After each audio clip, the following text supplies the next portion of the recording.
Welcome to the deep dive. If you're here, you want to get past the surface level, really understand things quickly and deeply. Yeah, cut through the noise. Exactly. And today we're doing just that with the legendary Bruce Lee, specifically his advanced fighting methods. That's right. We're looking at the book, Fighting Method Advanced Techniques. It's the fourth volume that M. Uehara put together from Lee's notes and photos. Right, volume 4. So this builds on the earlier stuff. Definitely. You sort of need the foundation from the first three.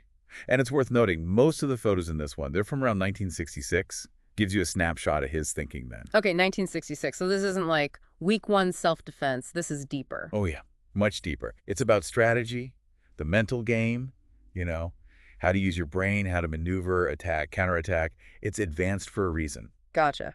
So we're giving folks a shortcut, basically. The core ideas, the aha moments from Lee's advanced thinking, without maybe needing to digest the whole dense volume right away. That's the plan. And you really can't talk about his techniques without touching on the philosophy behind it all. Jeet Kune Do. JKD, right, the core philosophy. Yeah.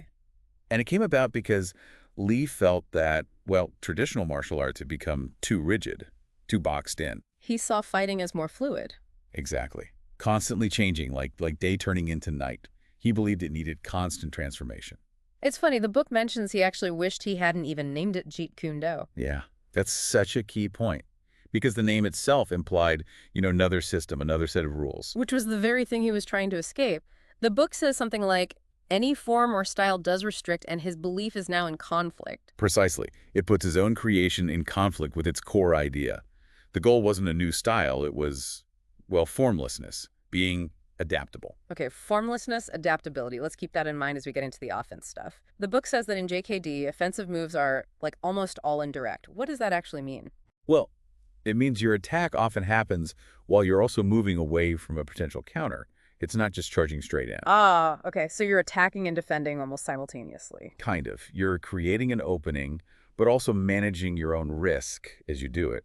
It's about exploiting their move while protecting yourself. So it's very strategic. The book talks about needing strategy, speed, timing, deception, keen judgment, all working together. Absolutely. It's not random aggression. A good JKD attack is timed perfectly. It's launched right when your opponent starts their action, or maybe even when they hesitate, when they're briefly inactive. Capitalizing on that tiny window makes sense. Right, seizing that moment. And the book differentiates between simple and compound attacks. Can you break that down? Sure. Simple attacks are, well, simple. Your basics. A direct jab, a straightforward kick. They're fundamental for both offense and defense. Okay. And compound. Compound attacks are more layered. The book gives a good example. Yeah. You might throw a fake. Take out. Right, a fake out. Then maybe a quick beat, like a light tap to mess with their guard. Yep. And then you launch the real attack right when they react to the fake. So you're manipulating the reaction, creating the opening. Exactly. It's about setting them up. The book specifically calls out the leading finger jab. Why is that one so important in this advanced context? The finger jab. It's great because, well, it can be an attack itself, aiming for the eyes maybe, but it's also a fantastic setup. Why so? It's quick, it's distracting, it can make someone blink or flinch just for a second, and that second is your opening for a bigger follow-up strike. Plus, it helps you gauge distance and see how they react. Interesting. Now, there's a point made about keeping your offense simple and direct, even though we're talking advanced stuff. Why would that be better, especially against someone maybe throwing complex combos at you? Well, the idea is that really complex attacks, while they can work, they can also get messy, harder to control, especially under pressure. So against a good opponent, sticking to something simple and direct means you stay more in control, less likely to overextend or leave yourself open. It's about efficiency, really, the most direct route. Don't get fancy just because you can. But then timing becomes even more critical, right? Especially for those compound attacks we mentioned. Absolutely critical. The book stresses this, that flow, feint, beat, strike, it needs to be seamless, perfect timing. And that takes practice, lots of it. Oh, yeah. It's not something you just pick up. It needs constant drilling to get that feel, that instinct for the right moment. And the feint itself, how big should it be? Does it need to look totally real? The book suggests it needs to be believable enough to make them react, but subtle. Just enough to distract them and make them commit to defending the wrong thing. So that they open up the real target. Exactly. If it's too big or obvious, they'll just ignore it or read it easily. It's a fine line. Okay, shifting slightly within offense. There's this quote that jumped out at me. It is not your lack of speed that you think you really need, but many times it's your strokes that you use against all folks. What's Lee getting at there? I love that quote. He's saying, look, speed is great, obviously, but just being fast isn't everything. Right. What often matters more is choosing the right technique, the right stroke for that specific opponent in that specific moment. Are you using your speed intelligently or just flailing quickly? So it's about effective application, not just raw velocity. Choosing the right tool. Precisely. Adaptability again. Makes sense. The book then goes into some specific techniques, like the straight left to the body. What's key about that one in Lee's system? The straight left to the body. It's fundamental. The book points out you need to move slightly offline, angle your body a bit, Why? creates a better angle for the punch, and makes you a harder target. You also keep your lead hand fairly close in for protection. Yeah. And the power. It comes from your whole body, rotating legs, hips, core, not just the arm. Full body mechanics. And the hook punch. When does that come into play? Hooks are for close range, mainly. Infighting. When you're right up close, often aimed at the head. And the power comes from. A short, sharp twist to the body. It's a compact, powerful strike you can use when there isn't much room to wind up. And then the uppercut. Also close range. Yeah, another close-in weapon. It's that upward scooping motion. The book says it's good after you bob or weave your way inside, or maybe against a taller boxer who stands upright, you come up underneath their guard. Hitting the chin or solar plexus, I imagine. Exactly those spots. Yeah. Vulnerable targets. Okay, let's talk legs. Kicks. The book says being good with your feet makes you hard to beat. What kicks does it focus on? It highlights a few key ones. The shin kick is mentioned, often as a way to stop an attack low down. Use your shin to block or disrupt their leg. Defensive, mostly. Often, yeah. Then there's the side kick. That's described as potentially very powerful. The book even mentions breaking someone's back with it, probably hyperbole, but it shows the kind of force it can generate. Wow, okay. And the spin kick? That's presented more as a surprise tactic, something unexpected to catch them off guard because it comes from an unusual angle. What about the sweep kick? You see those a lot in movies. Yeah, but the book is actually a bit dismissive of it for real fights. It says it's seldom used effectively.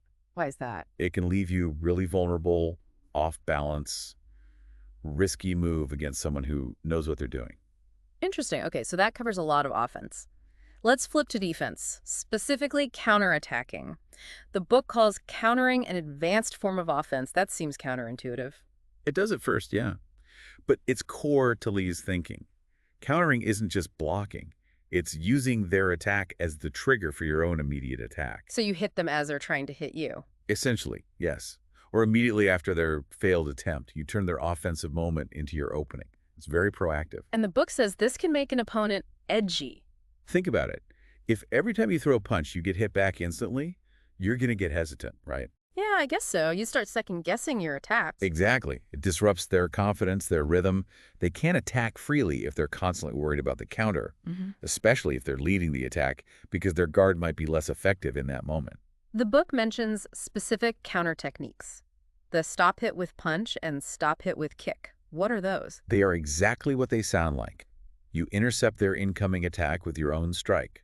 They punch, you meet it with your punch, aiming to hit first or simultaneously. Or they kick and you use a kick to intercept or disrupt it. Right. Stop their hit with your hit. It demands amazing timing and anticipation, though. Really high-level stuff. Definitely sounds like it. Okay, let's broaden out from specific moves to the fighter's overall qualities.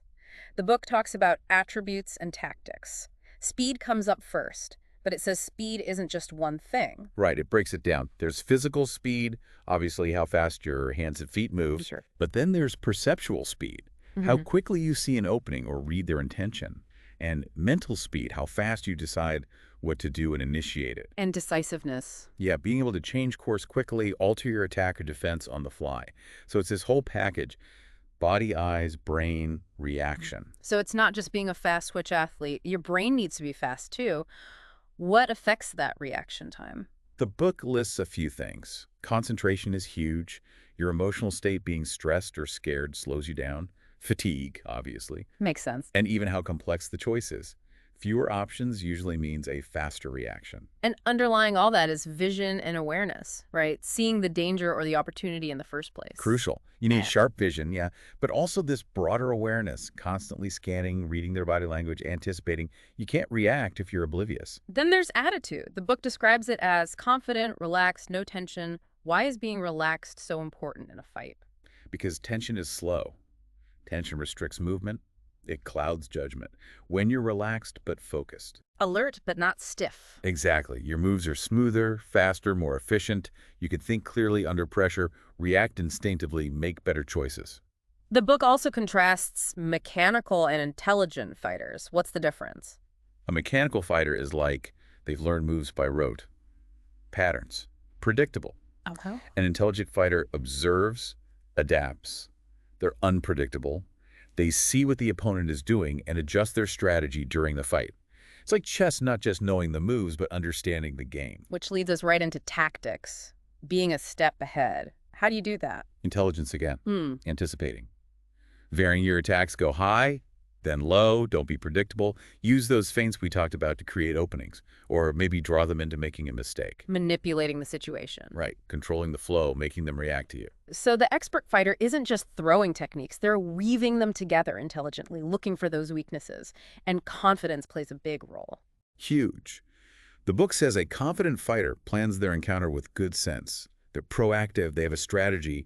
They're not just reacting defensively. And ultimately, knowing all this theory, understanding these advanced ideas, it all comes down to practice and execution, doesn't it? Absolutely. You can read the book cover to cover, but unless you drill these things relentlessly, build the muscle memory, sharpen the reflexes, cultivate that mindset, it's just theory. Mastery comes from doing. Yeah. Preparation and execution. Okay, so wrapping up this deep dive into Bruce Lee's advanced techniques, we've covered a lot.